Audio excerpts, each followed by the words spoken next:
Đây mấy anh em hôm qua đi bắt được tổ ong. Mật ong đây. Sao cầm khăn mặt vắt đứt cái chảy ra rồi. Đợt nằm nhắn té. Mua đường tổ. Trời ơi. Nhiều rồi. Sướng thật nhỉ. Sướng mật ong. Ngon đấy. Đậm đặc. Mật đậm đặc. Đúng mật ong rừng luôn. Ai muốn lấy liên hệ sau này mấy anh em đi bắt tiếp. Đường mía.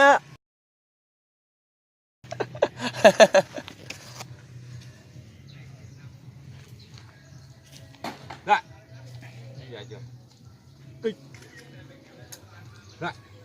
Đây quay cho mấy anh em xem. Ai lấy mật ong là liên hệ mấy anh em là đi lấy. Ở trên rừng nhiều lắm. Nhiều lắm. Đây cà xô đây. Đang bắt. Ra cho.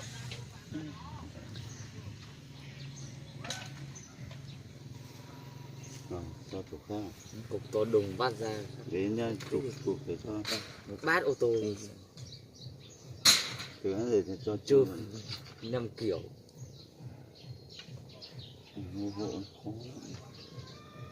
Hộ xếp rồi vẩn. Đổ xong. Khéo vào không rơi mặt vào. Đây cầm cái này. Giờ này cho người ta xem cả sáp luôn. Đâu cái chai đâu, lấy chai đây. Rồi cho xuống. Cho Ui ơi. Bọc nhau. Xếp. Nạt nát đi.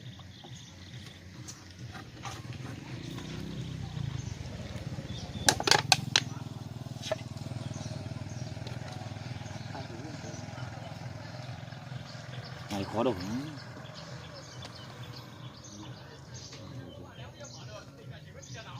Đồ mọi chuyên nghiệp rồi.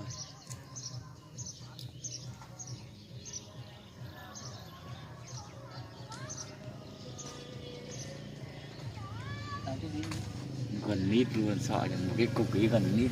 Vậy 2 lít, hơn 2 lít rồi. Hơn 2 lít rồi. Tầm 2 lít thôi. Tầm 2 lít thôi. Một cục ý ai. Đấy, đừng để đất, đừng để đất. Đừng để dưới đất. Để đây này, để đây chứ. Bàn gì á? Để xin bàn.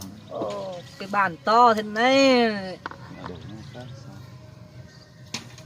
Lấy cái này ra. Bỏ cái xuống nồi.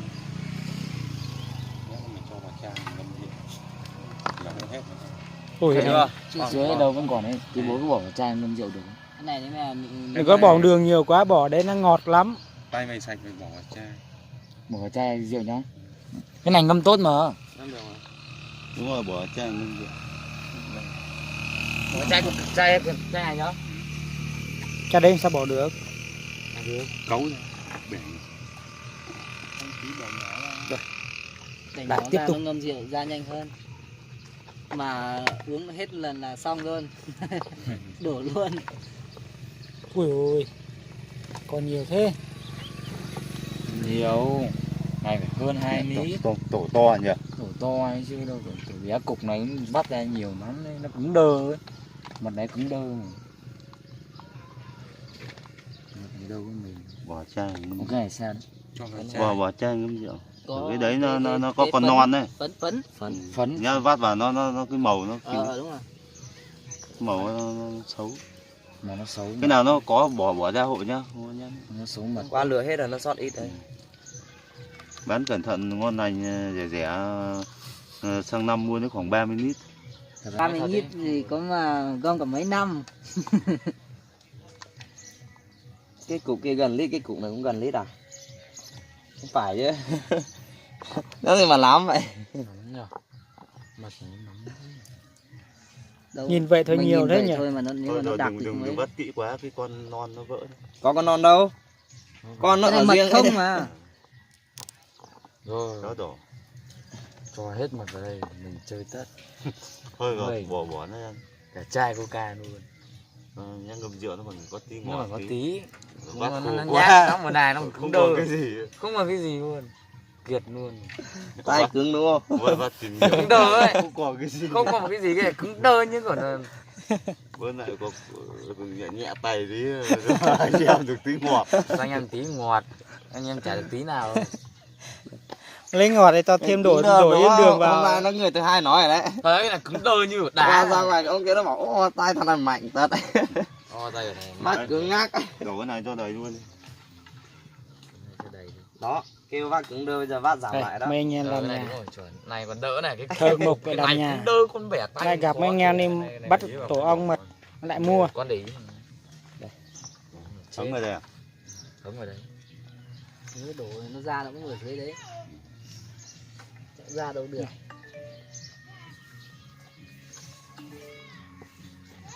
Nhưng mà uống tốt lắm. Ok. Em yêu đã xong. Dạ. Cho đầy hơn tí nữa đi. Đầy tí nó vản nát nó nổ. Nổ ấy. Ong thế bảo nó hay nổ mà. Thật Ga. đấy. Không, cậu mình sợ hay bị nắc nhiều á, nó sóc ấy. Có ga. Nó có ga đấy. Nhưng mà Chứ nâu cho phải anh mở. tràn luôn còn được. Nâu phải mở ra. Không mở thì nó đẩy bung cái nắp này luôn. Không bung nắp thì nó đẩy ở dưới nó phình đít luôn. Ủa. Thế giờ phải làm như nào? Em vẫn bỏ bình thường mà. Cứ bỏ. Nó Có nổ, cách kia đâu. nó nổ ra thì sẽ là mất tiền hoan à? Không, nó có bay mà đến đâu được nó bay cái nắp. Không, sau này mình mua cái chai thủy tinh ấy. Chai thủy tinh. Khỏe. À, chai thủy tinh thì mình mua cái chỗ ấy uống là có nhỉ, rượu nho phải không nhỉ? Chai đó đừng đi đâu. Chai đấy 650. Chắc không được đâu, không được lít đâu. Chai đấy không được lít. Nó hơn không độ. Nó có nọ một chai lít. không độ này. Chai 65 này. Mình là người kinh à? Người Nghề ra. dao. Vâng. Ngày nào cũng đi lấy được này. Không, lâu lâu rồi. Dạ nghỉ ông này cũng hộ- bao nhiêu Anh hộ bao nhiêu lít rồi đấy.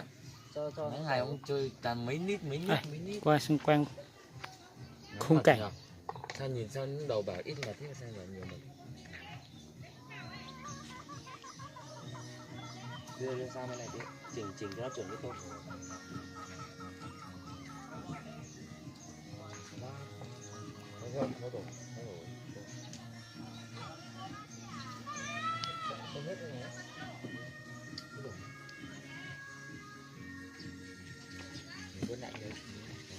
Chuyển nốt. Cấn cho chó đổ cay. Chai cháu ăn nghỉ bữa sáng. Mười tong. Cái liếu đi. Em mà sắm nó nào ạ? Ui chết rồi. Ui ấn mạnh quá. Ui yếu không bắt. Này để lâu nó có đông không? Không, để Đông mà đông. nó đông lại thì để mận giá. À rồi. Mình cũng biết rồi để hỏi thử thôi.